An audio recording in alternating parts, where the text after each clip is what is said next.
we have a transactional table with amounts which are multi-currency, and then we want the ability to convert it to a single currency. But there we want to have three variations: the actual, budget, and forecast. So let's see how this is done. This is the transaction table. I removed unwanted columns to simplify the example.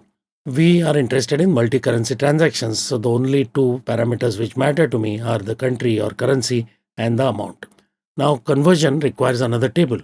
So we have a conversion table which has country or currency column and then one or more variations of the actual rate. The base in this case as an example is euro, so everything is 1. And for other currencies we have three variations: budget, forecast, actual. So far so good.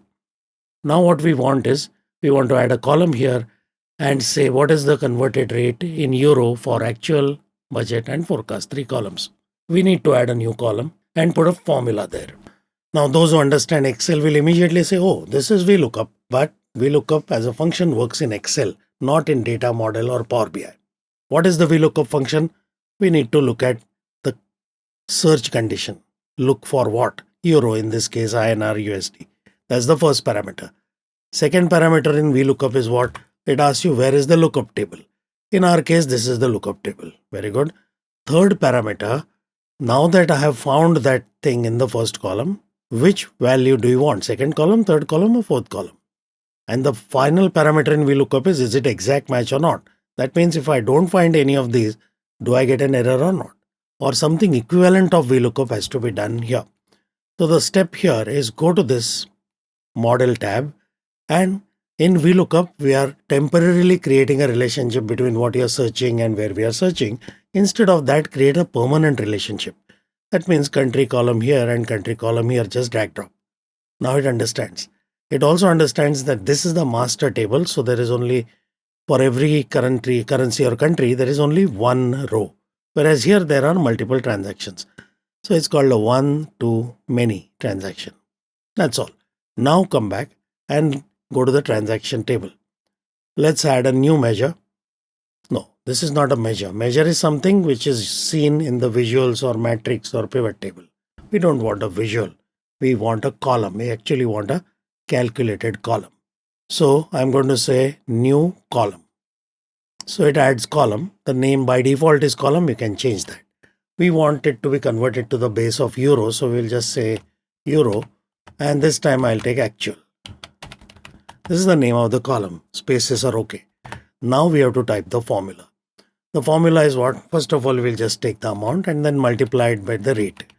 So amount is the easy part. Let's type that. Multiplied by. Now how do I get the rate? By doing something like VLOOKUP. Remember, this formula is going to be calculated separately for each row. So each row already knows where I am. First row, second row, third row. Now I need to pick up the value from this conversion table, conversion actual. That table is related to this table. So there is a function called related. Now because this table is related to conversion, it's already giving you all the columns in conversion. So I just choose the conversion actual. This is like equivalent to column number we give in VLOOKUP. And that's it. We got euro actual. So now let's repeat this process. Add one more column and we'll do it for budget. So remember, something equivalent of VLOOKUP, create a relationship and use the related function to get what you want. And let's add one more column and we are done.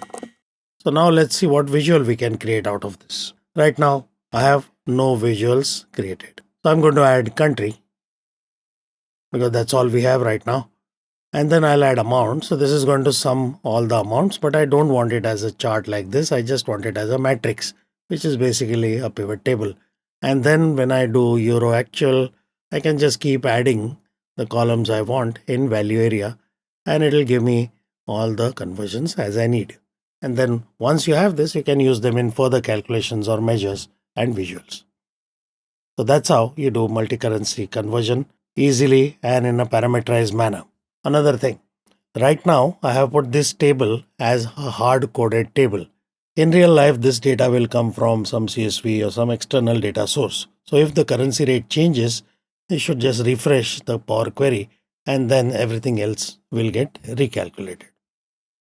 So I hope you found this useful. You know what to do. Subscribe, share, like, and more importantly, Power BI has amazing features. There's one feature which is absolutely outstanding, that is called tooltips.